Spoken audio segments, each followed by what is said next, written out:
Okay, so let us see. For example, futures जो है, आप कोई भी स्टॉक टाइप करो, एफएनओ स्टॉक, ठीक है, रिलायंस फॉर एग्जांपल, ठीक है। तो देखो ये रिलायंस का इक्विटी है, मतलब कैश स्टॉक है, और ये रिलायंस के 3 फ्यूचर आपको देख सकते हैं, फरवरी, मार्च एंड अप्रैल। तो we can add all this. Now tell me what is the difference that you see. Reliance का कैश स्टॉक में और फ्यूचर में क्या डिफरेंस दिख रहा है, और आप देख सकते हो कि फ्यूचर जो है फरवरी का है, मार्च का और अप्रैल का है। तो कभी भी फ्यूचर आपको 3 महीने का मिलता है, करंट मंथ, फरवरी, next month and next to next month. तो और ये जो फरवरी फ्यूचर है, ये लास्ट थर्सडे एक्सपायर कर जाएगा, ठीक है। तो आप गौर करो कि फरवरी का रिलायंस का जो करंट स्टॉक है, इन दोनों के बीच में कोई डिफरेंस दिख रहा है आपको प्राइस में? मार्जिनल है, राइट? 2434 ऑलमोस्ट, है कि नहीं? यस और नो?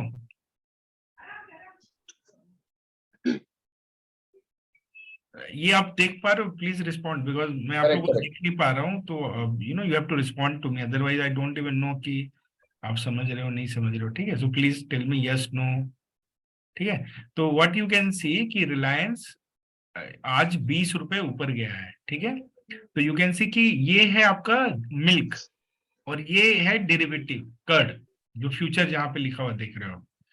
तो जो अगर मिल्क का दाम 20 रुपया गया है, तो कर्ड भी 20 रुपये ऊपर भाग रहा है, ऐसा समझो आप, ठीक है। तो ये क्या है, फ्यूचर में आप करेंट प्राइस के बेसिस पे डिराइव किया हुआ इंस्ट्रूमेंट है फ्यूचर। बट क्या ना, आप अगर रिलायंस अभी तो बढ़ा, तो चलो जिन लोगों ने बाई किया था उनको पैसा बना। बट कल अगर ये 20 रुपए नीचे गिरता है, या अभी से लेके अगले 1 महीने में नीचे गिरता है, तो हम इक्विटी में वो मूवमेंट का नहीं ट्रेड कर सकते हैं, क्योंकि you can not sell you know stock.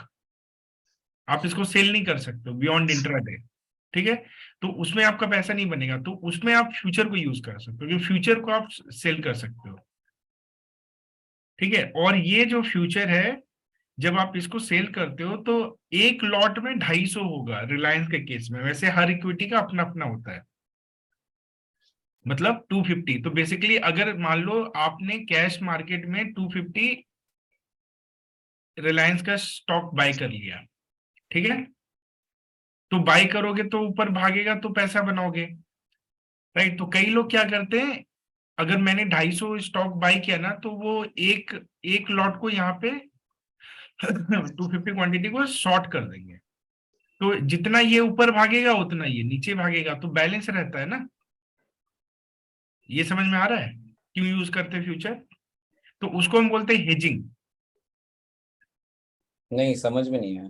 नहीं आया अभी? मान लीजिए आप ना रिलायंस का 1000 स्टॉक बाय करते हो, ठीक है, 1000। What is your quantity? 24 lakh. 24 lakh. आपने 24 लाख रुपए लगा दिए रिलायंस में, 1000 स्टॉक बाय कर लिया, ठीक है। आपने, आप क्यों बाय कर रहे हो? ये सोच के ना कि स्टॉक ऊपर जाएगा, तभी आप पैसा बनाओगे लॉन्ग रन में, ठीक है। बट लेट से आपके बाय करने के बाद कल मार्केट में कोई क्रैश हो जाता है, या रिलायंस के अंदर में कोई न्यूज आ जाता है, जिसके वजह से रिलायंस 2400 से 1500 पे आ जाएगा। तो आपका फंड का वैल्यू तो 24 लाख से 15 लाख नहीं हो जाएगा? करेक्ट। हो जाएगा। आप कैसे प्रोटेक्ट करोगे? एक दो 5-10 शेयर तो चलो आप ऐसे लेके छोड़ दोगे, बट जो आदमी 25 लाख या करोड़ों में लगाएगा, वो ऐसे थोड़ी नहीं लगा देगा। उसको कुछ तो प्रोटेक्शन चाहिए कि नहीं चाहिए, लाइक एन इंश्योरेंस चाहिए ना। तो हम्म। वो क्या कर सकता है, वो रिलायंस का ये शेयर को यहाँ पे बाय करके वो फ्यूचर को सेल कर सकता है। अभी फ्यूचर में आपके पास 3 ऑप्शन है, आप फरवरी, मार्च, अप्रैल। अगर आपका है कि आप लॉन्ग टर्म के लिए होल्ड करना चाहते हो रिलायंस को, तो आप अप्रैल वाला फ्यूचर को सेल कर सकते हो, जो कि 2466 पे है, यानी जहां पे आपके पास थोड़ा ज्यादा प्रीमियम भी है, 30 रुपए का। विच मीन्स कि अगर रिलायंस का शेयर अप्रैल तक लेट से यहीं पे रहता है, 2434 पे ही रहता है, मान लीजिए 3 महीने के बाद भी, तो ये जो फ्यूचर का प्राइस है ना, ये तो आपका 2466 से 2434 पे आ जाएगा, जैसे आप अभी फरवरी का देख रहे हो। तो जैसे जैसे समय गुजरता जाएगा, तो जो भी प्रीमियम है अभी 30 रुपए का, वो मेन लाइन के साथ आ जाएगा प्राइस उसका। जैसे कि हम देख रहे हैं कि फरवरी वाला फ्यूचर है वो ऑलमोस्ट इसके बराबर आ गया है। तो इससे आपको दो फायदे मिलेंगे। अगर आप अप्रैल फ्यूचर को सेल करोगे, राइट, ये सोच के कि 3 महीना के लिए मैं सेफ्टी हो जाता हूँ, तो मैंने क्या किया, मैंने 1000 स्टॉक यहाँ पे बाय किया था ना, मैं यहाँ पे सेल कर दूंगा कितना, 1000 इक्वल, ठीक है। और इसको 1000 सेल करने के लिए आपको 4.5 लाख रुपए लग रहे हैं बस। वो बाय करने के लिए 25 लाख लग रहा है, 4.5 यहाँ पे लग रहा है। यानी अगर आपके पास 30 लाख रुपए है, तो 25 लाख का आप इक्विटी बाय करो, और उसका 5 लाख का खरीदो, 5 लाख का शॉर्ट कर दो, सेल कर शॉर्ट दो। कर अब आपने सेल कर दिया लेट से 2466 पे। अभी मान लीजिए कल रिलायंस का कैश स्टॉक 100 रुपया गिर जाएगा, तो आपको क्या लगता है फ्यूचर क्या होगा? फ्यूचर भी गिरेगा ना। जैसे आप देख सकते हो कि आज 19 रुपया ऊपर बढ़ा है, तो ये भी 19 रुपया बढ़ा है कि नहीं? तो अगर वो 100 रुपया गिरेगा, तो फ्यूचर भी 100 रुपया गिरेगा।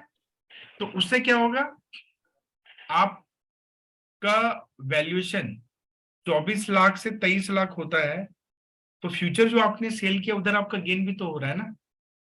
तो वहां तो आपने सेल करके रखा हुआ है। अब आपको कोई टेंशन रहेगा? कोई टेंशन नहीं है, मजे में रहो, कोई दिक्कत नहीं है, ठीक है। तो 3 महीना लेट से आप रखते हो फ्यूचर। वर्स्ट केस में क्या होगा, प्रॉफिट नहीं बनेगा। क्यों? क्योंकि अगर रिलायंस का शेयर ऊपर जा रहा है, तो आपको फ्यूचर यहाँ पे ऊपर जाने से आपको उधर लॉस हो रहा है, ठीक है। तो आप ये जो है एक अभी अगर रिलायंस में आपको दिख ही रहा है कि ऊपर जा रहा है, तो फिर आपको फ्यूचर का रिक्वायरमेंट भी नहीं रहेगा लेट से। तो आप ये तभी ले सकते हो जब आपको लग रहा है कि उल्टा जा रहा है, तो उस समय कभी भी आप फ्यूचर सेल कर सकते हो प्रोटेक्ट करने के लिए। अभी मान लेते हैं एक केस होता है कि अभी रिलायंस का शेयर 500 रुपया डाउन हो गया अगले 3 महीने में, तो आप क्या करते हो, आपके इक्विटी का वैल्यू जो 500 डाउन हुआ, ऑलमोस्ट 5 लाख रुपया डाउन हो गया आपका, फ्यूचर आपको बचा देगा ना। Not only 5 lakh, even premium भी मिल जाएगा आपको 30 रुपया जो एक्स्ट्रा भी आप दे रहे हो, है कि नहीं? वो तो आपको प्रॉफिट। तो आप क्या करोगे, अप्रैल के टाइम पे जब इसका एक्सपायरी होगा, तो आप फ्यूचर जो सेल किए हो, आपके पास तो कैश स्टॉक है ही ऑलरेडी बाई किया हुआ, आप उसको ट्रेड ऑफ करके इसको स्क्वायर ऑफ कर सकते हो, और फिर आप चाहे तो फ्रेश ट्रेड ले सकते हो कि उस भाव पे फिर से रिलायंस को बाय कर सकते हो, और फिर वेट करोगे आप। अगर वहां से रिलायंस बढ़ जाए, बहुत अच्छा, क्योंकि आपने ये पैसा तो बना लिया ना, क्योंकि अब आप रिलायंस को लो प्राइस पे ले रहे हो। फ्यूचर में जो आपने किया वो आपका अर्निंग बन जाता है। समझ में आया फ्यूचर्स क्यों लोग करते हैं? This method is called hedging. इसी को हम हेजिंग बोलते हैं। यू कैन मतलब जब आप पैरेलली बाई एंड सेल दोनों करते हो। पैरेलली। और अच्छी बात आपको क्या देखने को मिला कि 25 लाख अगर वहां लगा रहे तो यहाँ 5 ही लाख लगता है। ऐसा नहीं कि इधर भी 25 लाख लगेगा। तो कभी भी आप जब भी इन्वेस्ट करते हो स्टॉक में, इसीलिए बोलते हैं हमेशा एक तो एफएनओ स्टॉक में इन्वेस्ट करना चाहिए। एफएनओ स्टॉक जनरली जो बड़ी बड़ी कंपनीज का होता है उन्हीं में फ्यूचर एंड ऑप्शंस की ट्रेडिंग अलाउड होती है, छोटे मोटे वाले में नहीं होता। इसीलिए वैसे स्टॉक में नहीं ट्रेड करना चाहिए, क्योंकि कल अगर वहां पे 19-20 होगा तो आपके पास कोई हथियार नहीं रहेगा बचाने का पैसा। क्योंकि वैसे स्टॉक एक बार गिर जाते हैं ना, कंपनी गिर गई तो गिर गई, फिर उठने वाला नहीं है, right. Here we are talking about big big industries.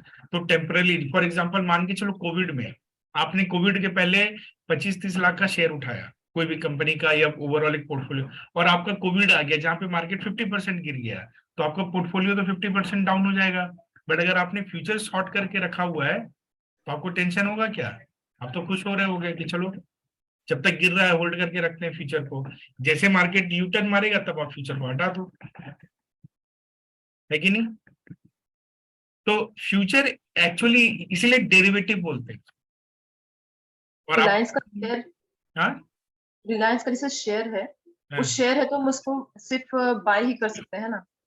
Long run में मतलब मोर देन 3 डे में सिर्फ बाई कर सकते हो, up to 3 day you can sell also. हाँ, और उसको प्रोटेक्ट करने के लिए हम जो फ्यूचर ले रहे हैं तो उसको हमको सेल करना पड़ेगा। ऑब्वियसली अगर फ्यूचर भी बाई करोगे और शेयर भी बाई करोगे तब तो डायरेक्शनल हो गया ना, तब तो फिर दोनों जगह लॉस होगा अगर मार्केट गिरेगा तो। यार वैसा काम क्यों करोगे आप? तो बाय और सेल का हो गया। ऑब्वियसली मतलब क्योंकि हम स्टॉक को बाई कर रहे हैं तो वहां पे कुछ एडवर्स इंपैक्ट हो जाएगा मार्केट में, उससे बचने के लिए फ्यूचर को सेल करते हैं। एक तो ये हो गया। दूसरा, अगर मान लो तुम्हें लग रहा है कि रिलायंस गिरने वाला है, इसमें कुछ तो होगा, भी गिरेगा, अगले 2-3 महीने में फॉल आएगा। कैसे पैसा बनाओगे, क्योंकि इक्विटी में तो बाई कर सकते हो, तो फिर उस केस में लोग फ्यूचर फ्यूचर को सेल करके बैठ जाते हैं, है कि नहीं? क्योंकि उससे क्या और दूसरी फायदा क्या होता है, कम पैसा लग रहा है आपको, मतलब नॉर्मली शेयर बाय करते हो तो 25 लाख लगते हैं, फ्यूचर में तो 5 लाख में काम हो जाएगा ना, उतनी क्वांटिटी में। ये जो जैसे हमने फ्यूचर अप्रैल का कंसिडर किया था, तो वो डिपेंड जरूरी करता नहीं, है आपके टाइम होराइजन पे, आप कितने दिन का के लिए क्या करना चाहते हो। हाँ जरूरी नहीं हम अप्रैल तक वेट करें, उससे पहले भी उसको। कभी भी आज लेके कल सेल कर, कल आप स्क्वायर ऑफ कर सकते हो, you can do any time, you have a choice whether you want to trade in February, April और मार्च। अप्रैल में प्रीमियम ज्यादा दे रहा है, देना पड़ रहा है जो बायर होगा, या सेलर को ज्यादा मिल सकता है, क्योंकि डिफरेंस यही है कि अभी अप्रैल का 30 रुपया ऊपर चल रहा है, लेकिन जब हम अप्रैल महीने में जाएंगे तो अप्रैल का फ्यूचर और वो फ्यूचर का प्राइस लास्ट डे पे बराबर हो जाता है। जैसे अभी हम देख सकते हैं फेब्रवरी वाला, क्योंकि अब 5 दिन बचा एक्सपायरी में, 2 दिन बचा है सॉरी, तो इस थर्सडे बराबर को सिमिलर ये है। मंथली एक्सपायरी हो जाएगा। तो चूंकि थर्सडे ऑलमोस्ट आ चुका है, तो रिलायंस का प्राइस, कैश और फ्यूचर एकदम सेम प्राइस पे आ चुका है एकदम। समझ में आ रहा है ना आपको? ठीक है। और मार्च वाला में थोड़ा प्रीमियम है, अप्रैल वाले में ज्यादा प्रीमियम है। तो आप ये भी कर सकते हो कि एक तरफ कैश स्टॉक बाय किया, एक तरफ फ्यूचर को सेल किया, राइट ना? तो 2 महीने बाद क्या होगा, 3 महीने बाद एक दोनों का प्राइस बराबर हो जाएगा, आप पैसा बना ही लोगे ना, जो भी डेल्टा प्रीमियम है कि नहीं? तो बहुत सारे ट्रिक्स होते हैं, इसको इसको आर्बिट्रेज बोलते हैं, काइंड ऑफ कि वेर यू नो कि यहाँ से यहाँ आप कर लोगे, ठीक है। तो ये हो गया। तो एक तो फ्यूचर इसलिए होता है क्योंकि डाउन में खेलना है तो फ्यूचर आपके पास टूल है, दूसरा हेजिंग करना है तो फ्यूचर टूल है, ठीक है। और बेसिकली कम पैसे में मार्जिन में खेलना है तो फ्यूचर आपके पास टूल है। But problem with future is it is a naked call, और नेकेड आपके पास टूल है। नेकेड टूल का मतलब है कि ये डायरेक्शनल है, उल्टा भी पड़ सकता है, सीधा भी पड़ गया, सीधा पड़ा तो बहुत फायदा, उल्टा पड़ा तो बहुत नुकसान। क्योंकि अभी जैसे रिलायंस का आप एक लॉट भी अगर लेते हो तो 250 शेयर होता है ऑलमोस्ट, है ना? तो रिलायंस का शेयर में अगर 1 रुपया का मूवमेंट होगा तो आपका 250 रुपया का एमटीएम हिलेगा। तो रिलायंस ने अगर 20 रुपया का मूवमेंट दिया तो कितना हो जाएगा, 250 इंटू 20, 5,000। तो आपका 5,000 रुपया, जैसे आज के केस में आपने अगर एक लॉट भी लिया तो 5,000 रुपया आपका ऊपर नीचे हो जाता है। तो ये देखना पड़ता है ना कि उल्टा पड़ गया तो देगा बहुत, और सीधा पड़ गया तो कमाओगे भी बहुत, ठीक है। तो ये होता है फ्यूचर डेरिवेटिव में, समझ में है ना? उसी तरह जैसे अभी हमने रिलायंस का फ्यूचर देखा, वैसे ऑलमोस्ट सारे कंपनी का लार्ज कैप मिड कैप के सबके फ्यूचर ऑप्शंस आपको मिलते हैं, फ्यूचर मिलते हैं, ठीक है। वो तो हो गया स्टॉक का बात। दूसरा है, हम इंडेक्स की बात करते हैं, निफ्टी। अभी निफ्टी आपको लग रहा है कि गिरने वाला है, गिरेगा 100 पॉइंट 200 पॉइंट, कैसे पैसा बना सकते हो आप? निफ्टी एज अ होल, आपको एज अ होल लग रहा है कि मार्केट जो है ना अभी गिरने वाला है, लेट्स आपका एक व्यू है, how can you make money? Nifty का कोई स्टॉक तो है नहीं कि जाके बाय कर लोगे या कुछ कर सकते हो। तो आपको निफ्टी में क्या होता है, निफ्टी में इंडेक्स में आपके पास 2 ही ऑप्शन होता है, फ्यूचर्स होते हैं, ऑप्शंस होते हैं। तो आप क्या करोगे, निफ्टी का फ्यूचर को सेल कर दो अगर आप इतना श्योर हो तो। और निफ्टी का जो फ्यूचर होता है वो 50 का लॉट होता है, एक लॉट 50 क्वांटिटी का होता है। तो अगर आपने निफ्टी फ्यूचर को सेल कर दिया तो क्या होगा, निफ्टी अगर 10 पॉइंट गिरेगा, 10 पॉइंट, ठीक है, तो आपको 500 रुपया का फायदा हो जाएगा, मतलब 50 का है ना, तो 10 इंटू 50। तो आप अगर निफ्टी का 100 पॉइंट गिर गया और आपने निफ्टी का फ्यूचर आज सेल किया हुआ है तो कितना कमा लोगे, 5,000 एक लॉट पे। ज्यादा लॉट भी कर सकते हो, तो मतलब आप इंडेक्स के मूवमेंट पे पैसा बना सकते हो। सिमिलरली आपको लग रहा है कि नहीं निफ्टी ना भी ऊपर जाने वाला है, तो आप फ्यूचर बाय कर लो, ठीक है। कॉन्ट्रैक्ट का एक्सपायरी से क्या होता है कि तब तक आप होल्ड कर सकते हो, है ना? जैसे अप्रैल का ले रहे हो आप तो अप्रैल तक होल्ड कर सकते हो आप, उस राइट कि आप अप्रैल तक वेट कर सकते हो, ठीक है ना? समझ में आया कि फ्यूचर्स क्यों यूज करते हैं, ठीक है। तो कई बार जैसे मान लो मार्केट एकदम बड़ा मूव दे रहा है और आपको दिख रहा है कि अरे अभी तो भाग रहा है, तो आप ब्लाइंडली फ्यूचर बाय कर सकते हो समय, और जितना पॉइंट भागेगा आप उसमें कलेक्ट कर लोगे। लेकिन problem is again it is a directional bet. आपके फेवर में है तो बहुत पैसा बनाओगे, अगर आपके अगेंस्ट चला गया तो बहुत जल्दी नुकसान हो जाता है आपका। ठीक है, तो जनरली अकेले में कभी नहीं करना चाहिए, you should always do along with some hedge. कई लोग फ्यूचर और ऑप्शंस के कॉम्बिनेशन में ट्रेड करते हैं, कि एक ट्रेड ऐसा होता है जो नीचे जाने पे पैसा देता है, एक ट्रेड ऐसा होता है जो ऊपर जाने पे पैसा देता है, टाइम डिफरेंस होता है, तो वो उस तरह से स्ट्रैटेजी बनाना पड़ता है। तो डेरिवेटिव के अंदर में आप स्ट्रैटेजी बना सकते हो जिसमें फ्यूचर आपके पास एक टूल है, and option is your another tool. In future as I said it you have only directional, ऊपर या नीचे और कुछ नहीं। तो आपका हेड एंड टेल टाइप चलता है, इधर हेड हुआ तो ये, टेल हुआ तो ऐसा, राइट। ऑप्शंस क्यों डिफरेंस है? क्योंकि ऑप्शंस में आप रेंज में खेल सकते हो, फ्यूचर में आप रेंज में नहीं खेलते हो। फ्यूचर में आप सिंपली स्पेकुलेशन में खेलते हो, ऊपर जाएगा नीचे जाएगा, ठीक है। बट ऑप्शंस में you can play with range. And एक जैसे आपको मैंने बताया कि डेरिवेटिव में सबसे अच्छी बात यह है कि आप इंडेक्स में ट्रेड कर सकते हो थ्रू फ्यूचर एंड ऑप्शंस, ठीक है ना। Otherwise there is no other way to trade with index. तो as a whole macro view पे आप ट्रेड कर सकते हो रादर देन माइक्रो व्यू पे कि स्टॉक कहाँ जाने वाला है, ठीक है। दूसरा क्या फायदा होता है कि इंडेक्स के अंदर में वॉल्यूम बहुत ज्यादा होता है, मतलब काफी पार्टिसिपेशन होता है, ट्रेड बहुत होते हैं।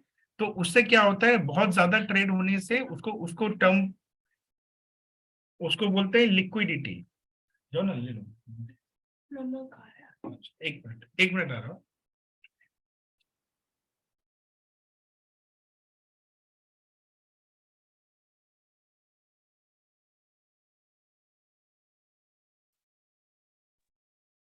ठीक है, तो क्या होता है, अभी आप सोचो कि आप कोई ऐसी चीज में डील कर रहे हो, ट्रेड कर रहे हो जहां पे कि कोई खरीदार और बिकवाल ज्यादा नहीं है, तो क्या होगा, आप फंस जाओगे ट्रेड लेके। मान लो आपने एक भाव पे ले तो लिया, ठीक है, उसके बाद अगर वहां पे कोई और पार्टिसिपेशन नहीं है तो आप बेचना चाहोगे तो आपको कोई खरीदने वाला भी नहीं मिलेगा ना, तो आप फंस जाओगे ना लेके। और दूसरा, अगर मिलेगा भी तो आपको मनचाहा प्राइस नहीं मिलेगा, क्योंकि जब पार्टिसिपेशन नहीं होगा तो प्राइस भी तो लोग अपने हिसाब से रखेंगे ना। तो इसीलिए लिक्विडिटी बहुत मैटर करता है, यानी लिक्विडिटी का मतलब हम ऐसे इंस्ट्रूमेंट में ट्रेड करें जहां पे वॉल्यूम्स बहुत है, जहां पे डिमांड सप्लाई बहुत है, मतलब बायर भी है सेलर भी है। तो उससे क्या होता है, हम कभी भी एंट्री करेंगे ना, हम अपने मनचाहे भाव पे आ जाए। मनचाहे भाव मतलब जो मार्केट में चल रहा है, मतलब ऐसा नहीं होना चाहिए कि मैं जो देख रहा हूं और जो मैं ले रहा हूं उस बीच में डिफरेंस हो जाए। जो आप देख रहे हो आप उसी भाव पे आपको मिल जाएगा, नहीं मिलेगा तो उसको बोलते हैं स्लिपेज। कि मैं जब देख रहा हूँ 200 रुपया, मैं गया कि चलो 200 में दे दो, बट जब तक मेरा ऑर्डर एक्सिक्यूट होता है वो 220 हो जाता है, तो 20 रुपया ऊपर हो गया ना, उसको बोलते हैं स्लिपेज। स्लिपेज अक्सर तब होगा जब लिक्विड नहीं होगा, जब लिक्विडिटी नहीं होगी, लोग नहीं होंगे, समझ रहे हैं ना। मतलब आप बोल रहे हो मुझे 200 में चाहिए, बट जो सेलर सेल करने वाला है वो 200 में बेच नहीं रहा है, वो 220 में बेच रहा है। तो आपने मार्केट प्राइस पे एक्सिक्यूट किया, तो जब तक वो एक्सिक्यूट में जा रहा है वो 200 201 202 में मिल ही नहीं रहा है उसको ट्रेड। अगला ट्रेड हिट हो रहा है 220 पे, चूंकि आपने मार्केट प्राइस बोला तो 220 में कर दिया। आप बोलोगे अरे यार मैं तो 200 पे चाहता था, क्योंकि अब 20 रुपए एक्स्ट्रा में हो गया ना आपका काम। सिमिलरली सेलर को भी प्रॉब्लम होगा, सेलर 220 में माल को बेचा, अभी उसको लग रहा है अभी भाव लास्ट प्राइस दिख रहा है कि 200 पे गया, तो वो सोचता है कि चलो 200 पे मैं बेच देता हूँ। उसने ऑर्डर लगाया कि मैं 200 रुपए पे मतलब बाई करना चाहता है, बट वही प्रॉब्लम होगा, जब तक वो वहां पे ऑर्डर डालेगा कोई और है नहीं, ऑर्डर हिट होता है 240 पे, तो बोलेगा अरे यार 220 पे लिया था, अभी 240 पे, लॉस में चला गया ना मैं। ये प्रॉब्लम होता है, इसको स्लिपेजेस बोलते हैं। तो जब भी लिक्विडिटी नहीं होती, वॉल्यूम्स नहीं होता है, you will face this problem. तो अक्सर होता क्या है ना, जब आप स्टॉक में ट्रेड करते हो ना, स्टॉक्स के अंदर में, तो स्टॉक्स जो होता है उसके अंदर में लिक्विडिटी ज्यादा नहीं होता है, ऑप्शन हो या वो हो, ठीक है। तो हमेशा वो देखना चाहिए, और उसकी वजह से क्या होता है, उसमें स्लिपेज ज्यादा होता है, राइट। इंडेक्स के अंदर में ऐसा प्रॉब्लम नहीं है, इंडेक्स में बहुत वॉल्यूम्स होता है, बहुत ज्यादा पार्टिसिपेशन होता है, और अक्सर आप जो देखते हो उसी प्राइस पे आपका एक्सिक्यूशन उसके आसपास ही होता है। ये बहुत इंपॉर्टेंट। दूसरा, आप कभी फंसते नहीं हो, आप जिस भाव पे निकलना चाहो, जिस भाव पे घुसना चाहो, आपको ऑलमोस्ट मिल जाता है। ओनली वन केस में कि जिस मोमेंट में आप एंटर करो और उसी मोमेंट में सडनली एक मोमेंट आ गया, तब तो आप स्लिप कर जाते हो, right. Otherwise market slow slow trade कर रहा तो आप कभी भी एंट्री एग्जिट पा सकते हो। तो इंडेक्स ट्रेडिंग इसलिए बेनिफिशियल होता है। दूसरा क्या होता है, इंडेक्स में मैनिपुलेशन करना बहुत मुश्किल है, वो मार्केट के हिसाब से चलता है। स्टॉक को तो मैनिपुलेट किया जा सकता है, insider information and all those things, right. तो वहां पे वो होता है, इंडेक्स में मैनेजमेंट नहीं होता है जनरली, क्योंकि वो एक ब्रॉडर होता है, निफ्टी 50 कंपनी का है। तो तो आपका इंफॉर्मेशन, आपका नॉलेज, आपका लॉजिक, आपका डेटा, ये आपको काम करेगा इंडेक्स में ज्यादा कंपेयर टू स्टॉक्स में। टेक्निकल एनालिसिस, प्राइस एक्शन, ये इंडेक्स में ज्यादा वर्क करता है। मतलब index tend to respect those levels, support, क्योंकि वो चीजें वर्क ज्यादा करता है। इसीलिए जितने ट्रेडर्स होते हैं वो इंडेक्स के अंदर में डेरिवेटिव ट्रेडिंग करते हैं, स्टॉक्स में भी करते हैं, लेकिन ज्यादा पार्टिसिपेशन इसमें होता है। एंड इसलिए इंडिया के अंदर में, पूरे दुनिया में सबसे ज्यादा जो डेरिवेटिव ट्रेडिंग होती है वो बैंक निफ्टी में होता है, नंबर 1, नंबर 2 निफ्टी में होता है। ये 2 इंस्ट्रूमेंट है। क्लियर है आपको ये सब चीजें? ठीक है ना, दैट इज वाई। तो उससे क्या होता है, इतने सारे कॉन्ट्रैक्ट में बाई सेल बाय, और फ्यूचर हो या ऑप्शन हो, उसमें उस कॉन्ट्रैक्ट को एक्सिक्यूट करने के लिए एक बायर और एक सेलर चाहिए होता है। इससे कोई फर्क नहीं पड़ता कि आपने बाय नहीं किया तो आप सेल कैसे करोगे, या ये नहीं। ये एक इंस्ट्रूमेंट है, 1 person will choose to buy, 1 person will choose to sell, that's it. Buy किया है तो सेल करो, सेल किया है तो बाय करो, आपको स्क्वायर ऑफ करने के लिए वापस उल्टा। पहले बाय किया, कभी तो सेल करना पड़ेगा, सेल किया कभी तो बाय कर लो, ऐसा रहता है, ठीक है। दूसरा, derivative is a zero sum game, क्योंकि इसके अंदर में इंट्रिंसिकली कोई वैल्यू जनरेट नहीं हो रही है, जीरो सम है। मतलब अगर एक ट्रेड, एक कॉन्ट्रैक्ट है फ्यूचर का, ऋतु बाय करती है, खुशबू सेल कर रही है, तो दोनों अगर कर रहे हैं तो एक पैसा बनाएगा, एक गवाएगा, सीधी सी बात है। It's a zero sum game, समझ में आ रहा है ना? someone has to lose for someone else to make money. It just keeps changing hands.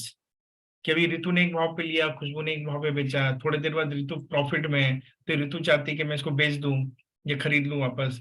तो जब वो ऑर्डर डालेगी तो लेट से उस समय धनंजय आके ले लेता है। तो अब धनंजय और खुशबू का है, अब धनंजय थोड़ी देर बाद चाहता है मैं इस भी बेच दूं, तो खुशबू उधर होल्ड करके बैठी है, तो लॉस लॉस में जा रही है, राइट। और तब तक ऋतु ने प्रॉफिट बनाया और धनंजय ने प्रॉफिट बनाया, और अब धनंजय ने बेचा तो सोमेन ने ले लिया। सोमेन लेने के बाद सोमेन लॉस में जाता है, अब खुशबू प्रॉफिट में आने लगी है। फिर खुशबू डिसाइड करते कि यार मैं निकल जाती हूँ, तो वो निकलेगी तो कोई और आ जाएगा, श्रीकांत आ जाएगा। अब श्रीकांत, समझ में आ रहा है? तो ये पूरा घूमता रहता है, and eight the end of the day it is zero sum. मतलब तो गवर्नमेंट को क्या फायदा है? गवर्नमेंट को फायदा है कि जितने ज्यादा कॉन्ट्रैक्ट्स में ट्रेडिंग होगा, जितने ज्यादा वॉल्यूम जनरेट होगा, गवर्नमेंट उसके ऊपर सिक्योरिटी ट्रांजैक्शन टैक्स लगाती है, और जीएसटी लगाती है, और वो काफी सारा पैसा कलेक्ट करती है। हर एक ट्रांजैक्शन के ऊपर टैक्स रहता है, हर एग्जीक्यूशन के ऊपर, एक ने बाय एक ने सेल, तो वो जो वॉल्यूम्स, जो भी टर्नओवर हो रहा है उसके ऊपर एसटीटी लगता है, सिक्योरिटी ट्रांजैक्शन टैक्स। तो फ्यूचर के अंदर में क्या होता है, आपका वॉल्यूम, टर्नओवर वैल्यू ज्यादा हो जाता है। फॉर एग्जांपल निफ्टी 18,000 पे है, ठीक है, तो आपका निफ्टी फ्यूचर 18,000 का है, 50 का लॉट है, तो 18,000 इंटू 50 कितना होगा? 9 लाख। हाँ 9 लाख। तो यानी आपका टर्नओवर 9 लाख रुपए का हो गया। अब 9 लाख के ऊपर परसेंटेज में आपको लग रहा है, तो फ्यूचर में क्या होता है, आपका टैक्स ज्यादा लग जाता है। मतलब आपको एज अ, आप ना तुरंत, जैसे आपने बाई किया और बोलोगे मैं 2 पॉइंट पे सेल करूंगा, तो जितना फायदा नहीं होगा उतना तो आपको टैक्स ही देना पड़ जाएगा। तो आप बहुत ज्यादा बाई सेल नहीं कर सकते हो। समझ में आया आपको? ठीक है। ऑप्शंस इसलिए लोग प्रेफर करते हैं कि ऑप्शन का टर्नओवर कम होता है। ऑप्शंस का प्रीमियम होता है 400 रुपया, 300 रुपया, 200 रुपया, 100 रुपया, 50 रुपया, 20 रुपया, वो भी मार्केट के मूवमेंट पे पैसा देता है। बट यहाँ पे टर्नओवर कितना होगा? लेट से मैं 100 रुपया का ऑप्शन लेता हूँ, निफ्टी का एक लॉट लेता हूँ, तो 100 इंटू 50, 5,000 बस। जहां वो 90,000 हो रहा है या 5,000 हो रहा है, तो 5,000 का टैक्स तो कम बनेगा ना। लेकिन मैं 5,000 से भी 10,000 बना सकता हूँ, जो कि मैं फ्यूचर में करता। तो बहुत सारा चीज देखना पड़ता है, राइट, कि कहाँ पे हमको क्या बेनिफिट हो रहा है। इसलिए आई आई नेवर डू फ्यूचर्स, क्योंकि फ्यूचर में आपका अगर व्यू गलत हो गया तो एक तो लॉस, ऊपर से इतना सारा टैक्स, और आप एक ट्रांजेक्शन छोड़ो, आप रोज अगर ट्रेडिंग कर रहे हो तो कितने ट्रेड्स आप लोगे, तो लॉन्ग रन में कितना सारा टैक्स जाएगा, प्लस ब्रोकरेज भी जाता है। जितने ब्रोकर है ना, जीरोधा स्टॉक जो अपने आपको फ्री भी बोलते हैं, वो आपका ब्रोकरेज लेते हैं फ्यूचर के ऊपर में 20 रुपया पर लॉट, बाई में 20 रुपया, सेल में 20 रुपया, ठीक है। बट जो ब्रोकर हम लोग ट्रेड करते हैं शून्य, वहां पे कम से कम ब्रोकरेज नहीं लगता है, कि वो पैसा आपको नहीं लगता, तो आप बहुत पैसा बचा सकते हो। There are some brokers who don't charge you this. तो before trading we have to look into all this aspects. जब मैंने शुरू में ट्रेडिंग किया, मुझे नहीं पता था कितना टैक्स क्या लगता है नहीं लगता, मैं आंख बंद करके ट्रेड करता था, और बाद में देखता था कि यार पैसा जितना आना चाहिए उतना आता नहीं है, right. And later I realise कि 2020-2021 में मैंने 7 लाख रुपया खाली ब्रोकरेज दिया है, 7 lakh rupees in brokerage to zero था। तब मैंने हाथ जोड़ लिया कि भाई अगर ये पैसा मैं बचा लेता तो because I just traded, learning था, दाएं दाएं दाएं दाएं, फ्यूचर भी करता था, ऑप्शन भी करता, इतना ज्यादा ब्रोकरेज, ठीक है। तो इसके लिए ही बहुत इंपॉर्टेंट है, इसलिए मैं शून्य इसलिए करता हूँ, क्योंकि आप देखते होगे जो आप लोग ट्रेड करते हो कितना आता है उसमें, आप देखो जितना 100 रुपया लगता होगा रोज आपका, 50 रुपया लगता है, so we are saving lot of money right, opting for such broker. But ये ना एक्सपीरियंस वाला ही आदमी बता सकता है आपको, अदरवाइज जनरली लोग बोलेंगे नहीं नहीं जो नाम सुना है वो ले लो, पर उसके पीछे क्या क्या होता है वो तो करने के बाद ही पता चलता है। राइट। एक क्वेरी, मतलब क्यूरियोसिटी से क्वेश्चन है कि स्टॉक का वैल्यू तो बढ़ रहा है, मतलब जनरली मार्केट अगर ऊपर जा रहा है तो वो कमा रहा है, या लॉस कर रहा है अगर नीचे जाता है तो ये जो ऑप्शंस और फ्यूचर है, this is purely like a gambling only. It is gambling if you take trade without any logic logic and like कि जैसे कल मैच है, टॉस कौन जीतेगा, ऐसा टाइप का, तो वो गैम्बलिंग है। सिमिलरली आपका कोई लॉजिक नहीं है, बस आप सोच रहे हो कि चलो मेरे को पैसा बनाना है, क्या करें, चलो मैं फ्यूचर बाय कर लेता हूँ, then it is gambling obviously, right. और लेकिन आप एक व्यू पे, आप अपने नॉलेज पे, आप एक रिस्क मैनेजमेंट के साथ, कि I am entering a trade where I know कि there is a risk versus reward. जब आप स्टॉक भी बाय करते हो तो भी रिस्क रिवार्ड ही होता है ना, कि नीचे भी तो जा सकता है, ठीक है। तो फर्क कुछ इन दोनों में नहीं है, आपका नॉलेज बहुत इंपॉर्टेंट है when it comes to derivative trading. Without knowledge you will be screwed for sure, आप बचोगे नहीं, आपका कैपिटल वाइप आउट हो जाएगा। स्टॉक में तो कम से कम बहुत दिन लगेगा वाइप आउट होने के लिए, राइट। मतलब something major has to happen for you to eliminate your capital, but in derivative you can wipe it out within one hour, 1 घंटे में खत्म। तो कई लोग एक्चुअली जुआ के जैसा ही इसको खेलते हैं, गैम्बलिंग के जैसा, जहाँ पे उनके पास कोई नॉलेज नहीं होता है हाउ दिस फंक्शंस। आप बताओ, आप ड्राइवर हो और आप बोलो कि मैं अभी प्लेन उड़ा दूंगा, तो बगैर नॉलेज लिए, बगैर कोई प्रैक्टिस किए आप प्लेन लेके उड़ जाओगे तो गैम्बलिंग ही तो है वो। लेकिन अगर सीख के प्लेन को उड़ाओगे तो पायलट हो आप, नहीं, है कि नहीं। मेरा इंटेंट ये था पूछने की why at all this system, this trading. क्योंकि देखिए ये बनाया क्यों है, हेजिंग के लिए, जो मैंने आपको एग्जांपल दिया, विच इज वेरी गुड ना, यू हैव अ टूल। तो और दूसरा, अगर आप ट्रेडिंग करते हो तो then you need to have a strategy for you to trade. Without strategy it is gambling. Strategy का मतलब होता है एक रणनीति के साथ हम कर रहे हैं, जहां पे हम अपने आप को नेकेड नहीं रख रहे। नेकेड का मतलब कि आर या पार, लग गया तो चांद तक, नहीं तो जमीन में, वैसा वाला नहीं खेल रहे। क्योंकि वो खेल आप कब तक खेलोगे यार, उससे आप बिजनेस थोड़ी नहीं खड़ा कर लोगे। बट अगर आपके पास एक साउंड लॉजिक है, अगर आपके पास एक रिसर्च है, अगर आपके पास डेटा है, और उसके थ्रू आप जब ट्रेड लेते हो, then it is not gambling, then it becomes proper business. तो ये जो एक्चुअली गेम है ना पूरा सोमेन, ये it is between people who don't have knowledge and people who have knowledge. तो 90% knowledge is basically 1 to 2% only. right. So if you come into that category, you will make money. Very simple. Because someone has to lose. So I'm not bothered about who is going to lose money here, right? All I am bothered about is I will follow my discipline. I will educate myself so that I don't end up on the losing side most of the time. I will lose some days. That's okay. But majority of the days I will win. So that I become profitable. That's the mantra. then it's not gambling. Then you are a businessman. You are working like that. But every day, lot of people will come with money where they don't have any knowledge. ABCD भी नहीं पता वो क्या कर रहे हैं. And they will do some trade. आप तो फिर तो गवाएंगे ना, उनको हम क्या कर सकते हैं. बट मुझे नॉलेज है. नॉलेज क्या करता है आपको, जैसे आप एक ट्रेड में एंटर करते हो तो you plan the trade and then you trade the plan. तो आपके पास एक प्लानिंग है कि मैं ये ले रहा हूं क्योंकि एक व्यू दिख रहा है, कुछ तो मेरा डेटा बता रहा है ये होना चाहिए. आप लेते हो, आपके लेने के बाद अगर वो आपके फेवर में जाता है तो आप रिवार्ड ले लेते हो वहां से.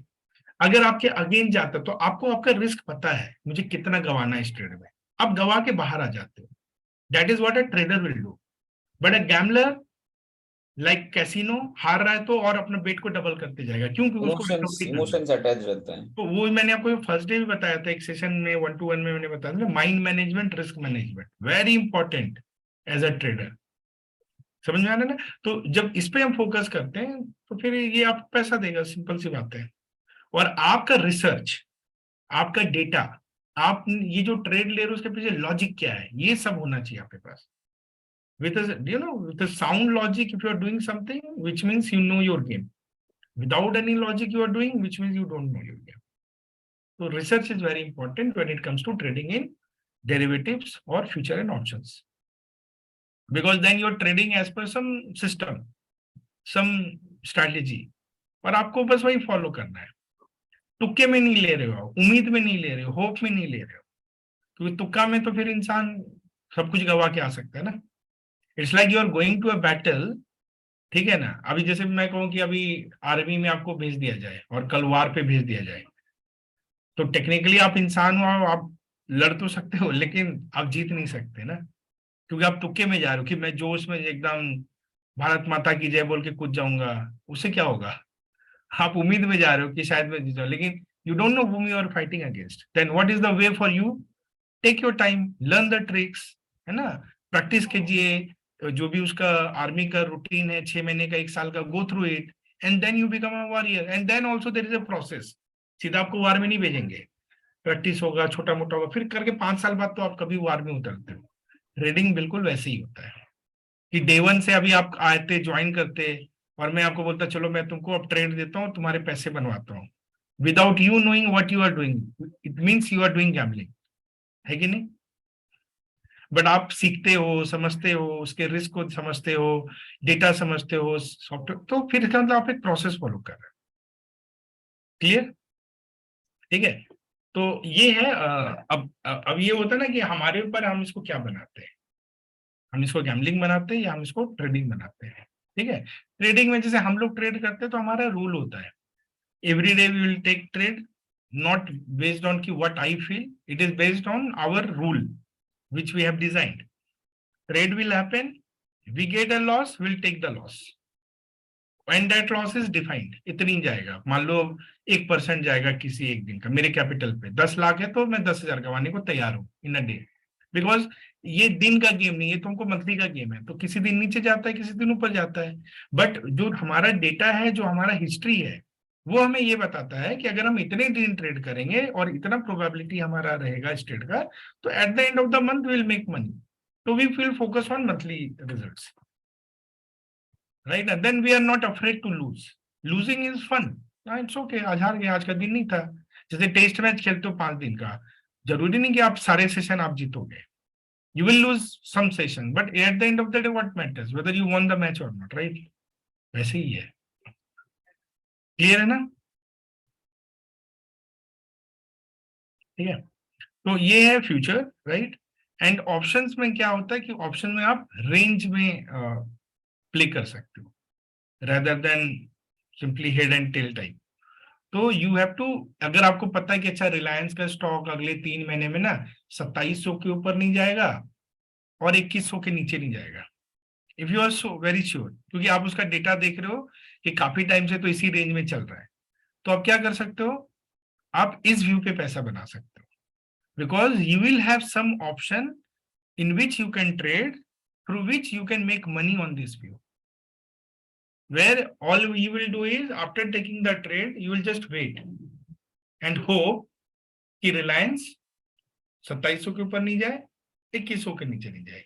अगर इसी रेंज में रहा तो आप पैसा बना लेते हो, ठीक है। और एक और आंसर करूंगा, जैसे LIC में हम जो प्रीमियम लेते हैं या ये लेते हैं, एक तरह से ये भी तो जुआ ही है ना, दिखाया तो जुआ ही तो है कि हम एक पैसा दे रहे हैं बट वी आर लूजिंग। पिछले 25-30 सालों में या 40 सालों में कितना पैसा हमने दिया होगा, क्या उसका एक भी रुपया कमाया क्या उसके बदले में? नहीं दबाए, पर हम एक जुआ ले रहे हैं, रिस्क ले रहे हैं, है ना, कि अगर कुछ हो गया 19-20 हो गया तो ये हमको बचाएगा, है कि नहीं।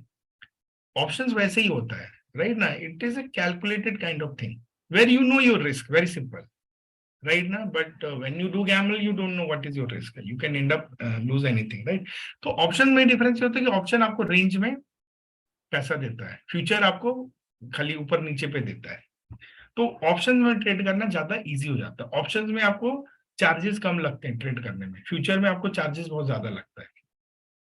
ऑप्शंस में आपके पास मल्टीपल ऑप्शंस होता है आपके ट्रेड को मैनेज करने के लिए, समझ में आ रहा है, मल्टीपल है, मतलब ऑप्शन में जैसे एक व्यू है ऊपर जाएगा तो उसके लिए कॉल ऑप्शन है, एक व्यू है नीचे जाएगा तो उसके लिए पुट ऑप्शन है। तो आप न्यूट्रल ट्रेड भी ले सकते हो, राइट। एंड देन ऑप्शन के अंदर में एक बहुत बड़ा कंसेप्ट होता है, because it is a contract, it will expire.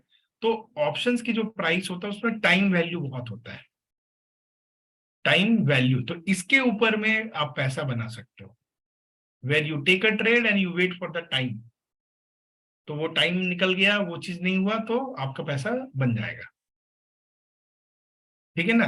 तो ये सब चीज नॉलेज होगा तभी तो करोगे ना, मतलब अगर किसी फ्यूचर में भी तो टाइम रहता है ना कि फ्यूचर हम में जैसे उतना आप नहीं, टाइम, फ्यूचर में मोस्टली हम डायरेक्शन पे खेलते हैं, कि डायरेक्शन, कि मैं बोल रहा हूँ कि फ्यूचर को बाय किया तो मैं चाहता हूँ मार्केट ऊपर जाए, क्योंकि मार्केट ऊपर जाएगा तो आपका फ्यूचर आपको पैसा देगा। बट ऑप्शन में ऐसा नहीं होता है, ऑप्शन में once you have taken some trade, right, और आप चाहते, जैसे फॉर एग्जांपल बैंक निफ्टी अभी 40,600 पे है, बैंक निफ्टी का 41,500, मतलब 1,000 पॉइंट दूर का जो कॉल ऑप्शन है, लेट से वो 30 रुपए का प्रीमियम पे अभी बैंक निफ्टी यहाँ पे है, हमारा कॉल ऑप्शन यहाँ पर है, 30 रुपए का है, एक्सपायरी कब है, परसों है, ठीक है।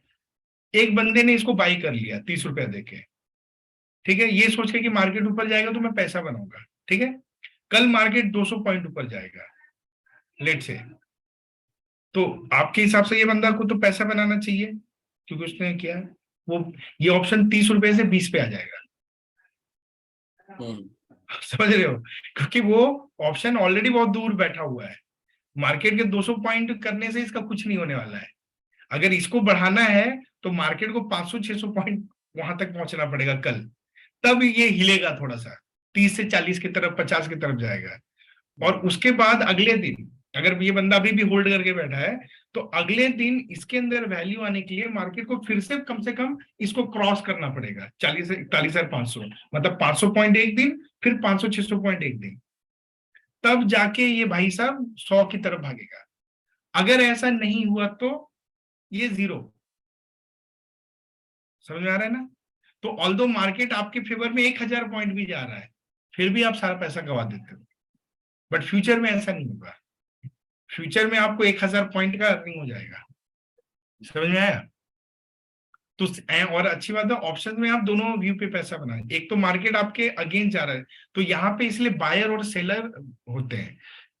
अभी एक बंदा तो बाई किया, बट इमेजिन करो जो बंदा सेल करके बैठा हुआ ये ऑप्शन को 30 रुपए वाला, वो क्या चाहेगा, वो चाहेगा कि अगर मार्केट 1,000 पॉइंट भी जाए ना तो भी अपने को कोई दिक्कत नहीं, इसको क्रॉस नहीं करना चाहिए। तो सोचो उसके बाद 1,000 पॉइंट का बफर है ना ऑलमोस्ट, कि मार्केट 1,000 अगेंस्ट जाएगा तो भी वो पैसा बनाएगा। ये ज्यादा होता है नॉलेज, ये होता है नॉलेज कि आपको पता है। अभी क्या होता है ना, ऑप्शन में मैक्सिमम लोग को ये पता ही नहीं है, तो बंदा क्या देखता है, ये तो बड़ा सस्ता लग रहा है, 30 रुपए का मार लेते हैं, 1,00,000 रुपया लगा देते हैं, क्यों, क्योंकि मार्केट ऊपर जाएगा, ठीक है। मार्केट जा भी रहा है 300 पॉइंट, ये बंदा और एक्साइटेड है लेकिन बाद में क्या होता है, ये तब भी जीरो पे खत्म होता है, उसको समझ में नहीं आता हुआ क्या, that is called gambling. But a person who has knowledge, right ना, although market is going up he will sit quiet, क्योंकि वो तभी पैनिक करेगा जब एक लेवल क्रॉस करेगा उसका, तब तक उसको कोई टेंशन नहीं है कि अगर मैंने 41,500 को छेड़ा लिया है तो till market goes 41,000 I will not even bothered, 400 point भी मूव करेगा तो भी मैं शांति से बैठूंगा, मेरा अलर्ट तभी जारी होगा जब मार्केट एक लेवल तोड़ेगा। तो मैक्सिमम जो आज बड़े बड़े ट्रेडर है ना इंडिया में, जो पैसा बनाते हैं वो इसी स्ट्रेटेजी से बनाते हैं, जहां पे वो शॉर्ट शॉर्ट ऑप्शंस को बेचते हैं, जो उनको समझ में आता है कि ये यहाँ पे नहीं जाने वाला है मार्केट, यहाँ पे। तो basically as an option seller, इसलिए बायर पैसा बनाएगा नहीं लॉन्ग रन में। बायर, क्योंकि बायर को बाय करने के बाद मार्केट को मूव मारना पड़ेगा इवन उसका प्रीमियम को क्रॉस करने के लिए। अगर मार्केट ने मूव नहीं मारा, हो सकता है ना मार्केट नहीं मूव मारे, तो बायर का तो प्रीमियम खत्म होना, क्योंकि थीटा कंपोनेंट है, टाइम वैल्यू तो लूज होनी नहीं होना है। That is why in options people play with that time value. तो जितने बड़े ट्रेडर क्या करते हैं मैं आपको बताता हूँ, बड़ा सिंपल सा लॉजिक होता है। आप ये जैसे मान लो निफ्टी बैंक है, ठीक है, तो इसमें वो चार्ट्स को देखेंगे, ठीक है। अभी जैसे निफ्टी बैंक का अगर मैं डेली चार्ट देखूं, डे बाय डे का, ठीक है, ये डे बाय डे का चार्ट देख रहे हो, तो आप देख रहे हो पिछले दिनों में, कई दिनों में ये 1 फरवरी का चार्ट है। दिस इज 1 फरवरी, ठीक है, यू सी 1 फरवरी, और ये आज हम आ गए हैं 21 फरवरी में, ठीक है। कैन यू सी कि बैंक निफ्टी इसको क्रॉस नहीं कर पा रहा है, which is 42,000। Can you see this? Yes, ये तो आप भी समझ सकते हो कि यहाँ पे गया था, रिजेक्ट, नीचे आ गया, फिर यहाँ पे इसने इसको क्रॉस किया, फिर नीचे आ गया। इसका मतलब क्या होता है पता है? इसका मतलब होता है कि यहाँ पे कोई बड़ा सेलर बैठा हुआ है विथ लॉट ऑफ मनी। वो बंदा यहाँ पे सेल किया, उसने यहाँ पैसे बनाए, मार्केट जब वापस दोबारा यहाँ जा रहा है फिर वो सेल कर देता है, और वहां पे डिफेंड नहीं होता है। तो ये हम बोल सकते हैं ना कॉन्फिडेंटली कि अभी 42,000 तो नहीं टूट रहा है बैंक निफ्टी का, ठीक है। और अगर आप नीचे की तरफ में देखो तो यू कैन सी कि 39,800, और थोड़ा सा ऊपर आप और आ जाओ, यहाँ पे आ जाओ अगर, जहां पे अभी मार्केट है, तो मार्केट एक काफी यहाँ पे आ गया है 40,500। 40,500 एक बड़ा जोन है, जो मार्केट कल भी तोड़ने का कोशिश किया, फिर ऊपर गया, आज फिर वहीं पे नीचे गया था 40,500। तो अगर ये 40,500 टूटेगा तो market can go all the way down to 39,800। तो इससे अपने को एक आइडिया लग रहा है कि फिलहाल अभी एक्सपायरी को अगर हम देखें, जो कि परसों होना है, तो यू कैन वेरी कॉन्फिडेंटली से कि ये वाला कैंडल है, इसका जो हाई है ना 41,200, या उसका हाई ले लो आप 41,300, ये तोड़ना भी बहुत, ये इम्पॉसिबल सा है, क्योंकि मार्केट ऑलरेडी यहाँ पे जाके नीचे आ गया, फिर आज नीचे आ गया। तो which means 41,300 will not get broken. अगर आप इस चीज का श्योर हो तो आप क्या कर सकते हो, आप 41,500 को आज ही सेल कर दो, तो आपको उसका प्रीमियम मिल जाएगा। तो दिस इज कॉल्ड कि looking at the charts, understanding where market will not go, take your trades and collect the premiums, right ना। So that is how people make 5% every month. Crore रुपया है आपके पास, 5 लाख रुपया महीना कमा सकते हो आराम से, सेफ्टी के साथ, 5% लेके, ज्यादा भी रिस्क नहीं है। 5 लाख रुपया महीना तो बहुत होता है यार। 1 करोड़ रुपया अगर हमको हमारे पापा के पास होता है, लेट से आपके पास है, तो 1 करोड़ रुपया से आप ऐसे ट्रेड लो, मैं आपको ऐसे ट्रेड बता दूंगा, सेफ्टी, कोई टेंशन नहीं, हफ्ते का 5%। आपको 60 पॉइंट चाहिए खाली, 60 points in options, because 60 points if you collect right on bank Nifty, जो उसमें 1 लॉट 25 होता है, तो आपका बन जाएगा 10 लाख पे 60 पॉइंट बन जाता है, ठीक है। तो आपका मस्त हो गया 10 लाख पे 5,000 रुपया हफ्ते का, वीकली, सॉरी वीकली 1% होगा, महीने का 50,000, तो 5%, ठीक है ना। ऐसे ही लोग करते हैं, दे नो वेयर मार्केट। तो और ये कहाँ मार्केट नहीं जाएगा, ये हमने को टेक्निकल एनालिसिस बताता है। और ये आपने देखा ना कैसे वो उसी पॉइंट से नीचे गिर रहा है 1 फरवरी, और यहाँ पे क्यों नहीं उसको क्रॉस कर रहा है, क्योंकि someone is sitting there with who is trying to defend the position. हमको यही समझना पड़ता है। तो मैं ना इस पे ज्यादा वो काम करता हूँ, I just look at the chart footprints, क्योंकि हमको उनके साथ चलना है, क्लियर ना। तो अभी मैं आपको आंख बंद करके बोल सकता हूँ 42,000 एक बहुत बड़ा लेवल है। जब ये 42,000 टूटेगा, जिस दिन मार्केट 1,000 पॉइंट का मुंह मार देगा तुरंत, which means I know कि what trades to take that time. You get it ना? तो ये आप ना चार्ट देख के, बैक टेस्ट देख देख के आप आइडिया लगा लेते, हाँ यहाँ पे गया ना, अब यहाँ पे होगा, ऐसा आपको आइडिया लग जाता है। जैसे आज का लेवल था 41,000, मार्केट ने एक अटेम्प्ट मारा 41,000 पे गया, फिर वहां से रिजेक्ट हो गया, और जब रिजेक्ट हुआ तो फिर नीचे आना चालू हो जाता है। तभी जैसे आज खुशबू कर रही थी, मैंने लिखा था पुट जो है अगर वो 150 क्रॉस करेगा बाहर आ जाओ, देखो वो गया 200 पे 2 बार गया ना, कल और ऊपर जा सकता है। So you know that is how it helps, your knowledge helps you basically. और तुक्का क्या करता है, तुक्के में तो आप कुछ भी ले लेते हो बगैर नॉलेज के, ठीक है। तो ऑप्शंस में क्या होता है, all you need to know is where market will not go and you can take trades based on that, ठीक है। भैया एक डाउट था कि जब न्यूट्रल में एंटर करते हैं वो कैसे वर्क करता है, मतलब कॉल पुट एक साथ ले रहे हैं तो मार्केट ऊपर नीचे हो रहा है।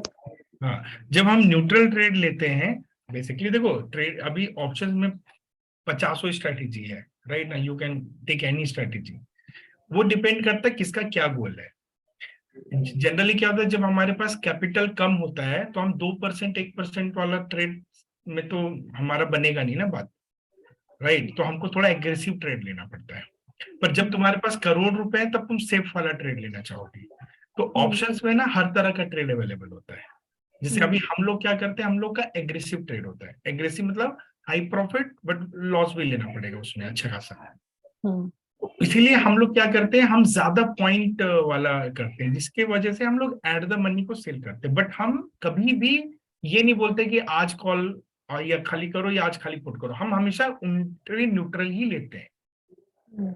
न्यूट्रल एंट्री लेने के बाद हम मार्केट को डिसाइड करने देते वो कहाँ जाना चाहता है, जिसको हम बोलते हैं प्राइस एक्शन। हमको नहीं पता कहाँ जाएगा। जैसे आज देख लो, हम लोगों ने कॉल पुट दोनों लिया, हमारे टाइम पे ट्रेड हो गया, मार्केट कहाँ गया, पहले हमारा कॉल का स्टॉप लॉस गया। क्यों? क्योंकि मार्केट ऊपर जा रहा था, ऊपर जाएगा तो कॉल का स्टॉप लॉस होगा। तो हमने कोई गलत नहीं किया, क्योंकि जब मार्केट ऊपर जा रहा है तो तुमको हटना तो पड़ेगा ना उस साइड से।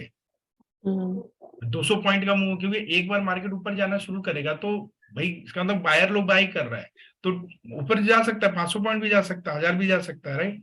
तो इसके लिए हमारा एक स्टॉप लॉस होता है और हम उस स्टॉप लॉस को ले लेते हैं। जैसे हमारा स्टॉप लॉस हिट होता है, अब मंगलवार बुधवार को क्या होता है ऑब्जर्व करो, जब तुम न्यूट्रल एंटर करते हो, मान लो प्रीमियम है एक तरफ 270, एक है 230, तो क्या होता है, जिधर मार्केट जाता है ना उस तरफ का प्रीमियम ज्यादा मल्टीप्लाई करता है, और जिधर दूसरा वाला जो होता है ना उधर उतना जल्दी डिके नहीं होता है, एकदम से खट खट खट बराबर इक्वल क्वांटिटी में नहीं होता है। तो उसके वजह से क्या होता है, भागने वाला तो जल्दी भाग जाता है, तो हमारा नेट डिफरेंस हो जाता है। डिफरेंस हो जाता है मतलब भागने वाला ज्यादा भाग गया, यानी उस तरफ हमारा लॉस ज्यादा पॉइंट का हुआ और इधर गेन कम पॉइंट का हुआ, जिसकी वजह से हम लोग लॉस में आ गए, ठीक है। अब लॉस देखे वो तो हट, उसको हमने छोड़ दिया उस ट्रेड को।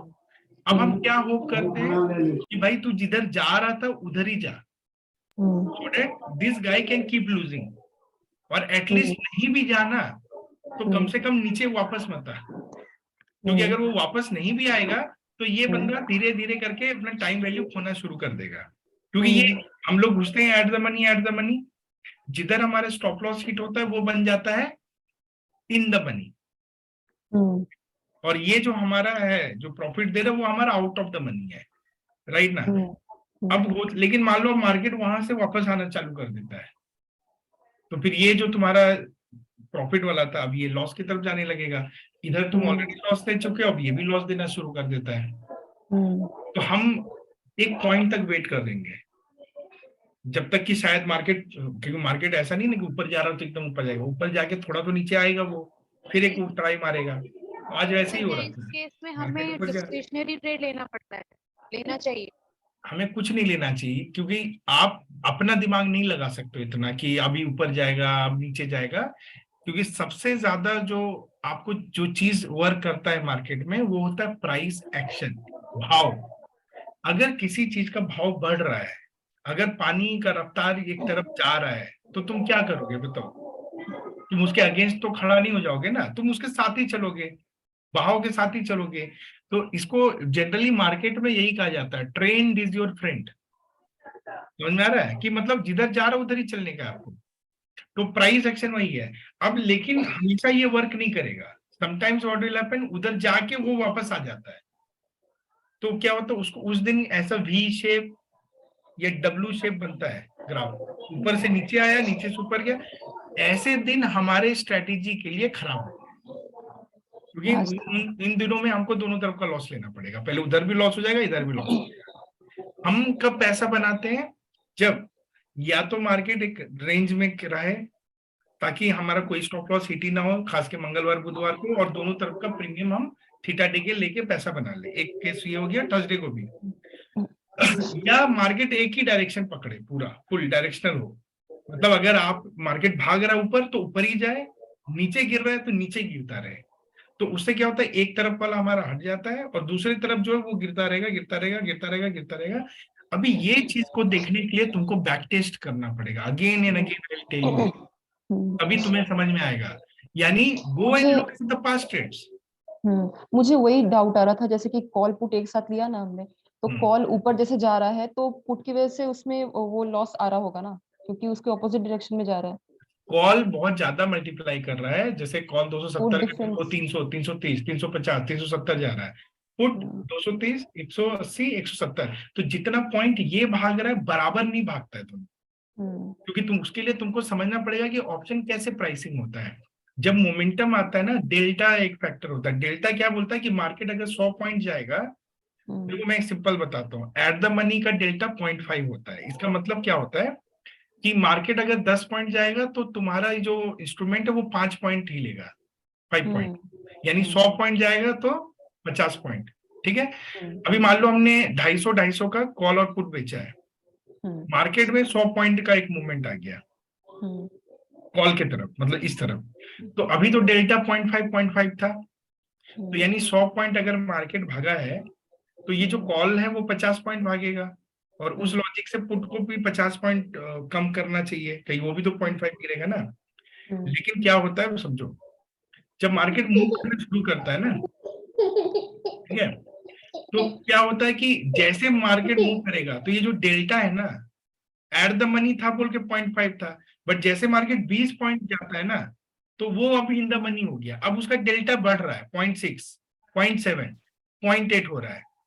और ये जो है ऑप्शन, जब मार्केट इधर जाए, ये 0.4 से 0.5 से 0.4 आने में इसको काफी टाइम लगता है, बट 0.5 से 0.8 जाने में उसको टाइम नहीं लग रहा है। तो इसका मतलब फॉर एवरी 10 पॉइंट्स मूव ये अब 8 पॉइंट भाग रहा है, 9 पॉइंट भाग रहा है, ऐसा। बट ये जो दूसरा वाला ऑप्शन है, ये 10 पॉइंट के मूव में 4 ही पॉइंट गिर रहा है। तो हिसाब लगा लो क्या होगा। तो ये हम लोग डेल्टा न्यूट्रल एंटर करते हैं, लेकिन जैसे मार्केट मूव करना शुरू करता है हमारा न्यूट्रलिटी खत्म हो जाता है ना, तो इसीलिए जब कभी भी स्टॉप लॉस हिट होगा हम लॉस में आ जाएंगे। ये हुआ इसका साइंटिफिक रीजन। अब चूंकि उसका डेल्टा इतना मल्टीप्लाई कर रहा है तो हमको तो उसको छोड़ना ही पड़ेगा ना, नहीं तो वो तो हमको और लॉस देगा उसकी रफ्तार। तो इसके लिए हम लोग मंडे फ्राइडे को 14% के एसएल में निकल जाते हैं, ट्यूसडे वेडनेसडे को हम 40% तक रुकते हैं, क्योंकि उस दिन प्रीमियम थोड़ा सा कम होता है मंडे फ्राइडे कंपेरिजन, राइट। निकलने के बाद अब जो हमारे पास बचा है ना, राइट, हम यही उम्मीद करते हैं कि वही डायरेक्शन में मार्केट चलते जाए ताकि इसका डेल्टा वीक होते जाए, इधर डिके होने लगे। तो एक तो डेल्टा हो जाता है, एक ऑप्शन में होता है थीटा, ठीक है, ठीक है। तो थीटा क्या होता है, वो टाइम वैल्यू होता है, तो ऑप्शन का टाइम वैल्यू खत्म होता है, ठीक है। तो ये मैं बताऊंगा एक बार ऑप्शन ग्रीक्स में, प्रैक्टिस में।